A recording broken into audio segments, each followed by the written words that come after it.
கர்த்தருடைய நாமத்திற்கு மகிமை உண்டாவதாக. இந்த நாளிலுமாய் நாம் தெரிந்து கொள்கிற வேத பாகமானது சங்கீத புஸ்தகம் 1வது அதிகாரம் 3வது வசனத்தை நான் வாசிக்கிறேன். அவன் நீர்க்கால்களில் ஓரமாய் நடப்பட்டு தன் காலத்தில் தன் கனியை தந்து இலையுதிராதிருக்கிற மரத்தை போல் இருப்பான். அவன் செய்வதெல்லாம் வாய்க்கும் என்று சத்திய வசனம் கூறுவதை நீங்கள் கவனிக்க வேண்டும். அவன் செய்வதெல்லாம் வாய்க்கும். அநேகருடைய வாழ்க்கையிலே செய்கிற காரியங்கள் ஃபெயிலியர் ஆகிவிடுகிறது. சில காரியங்கள் பாதி வரைக்கும் வந்து நின்று விடுகிறது. ஆனால் தேவன் சொல்லுகிறார், அவன் செய்வதெல்லாம் வாய்க்கும். யார் செய்கிற காரியமெல்லாம் வாய்க்கும் என்று நீங்கள் ஒரு கேள்வியை கேட்பீர்களானால் அதற்கு பதில் 1வது வசனமும் 2வது வசனமும் நமக்கு தருகிறது. துன்மார்க்கருடைய ஆலோசனையில் நடமாமலும் பாவிகளுடைய வழியில் நில்லாமலும் பரியாசக்காரர் உட்காரும் இடத்தில் உட்காராமலும் கர்த்தருடைய வேதத்தில் பிரியமாய் இருந்து இரவும் பகலும் அவருடைய வேதத்தில் தியானமா இருக்கிற மனிதன் பாக்கியவான்.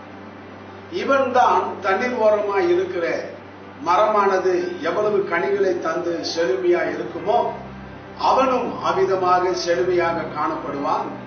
அவன் செய்வதெல்லாம் வாய்க்கும். அருமையான தேவ பிள்ளைகளே, நீங்கள் செய்கிற காரியங்கள் எல்லாம் வாய்க்க வேண்டுமானால் முதலாவது நீங்கள் துன்மார்க்கருடைய ஆலோசனையில் நடப்பதை நிறுத்த வேண்டும்.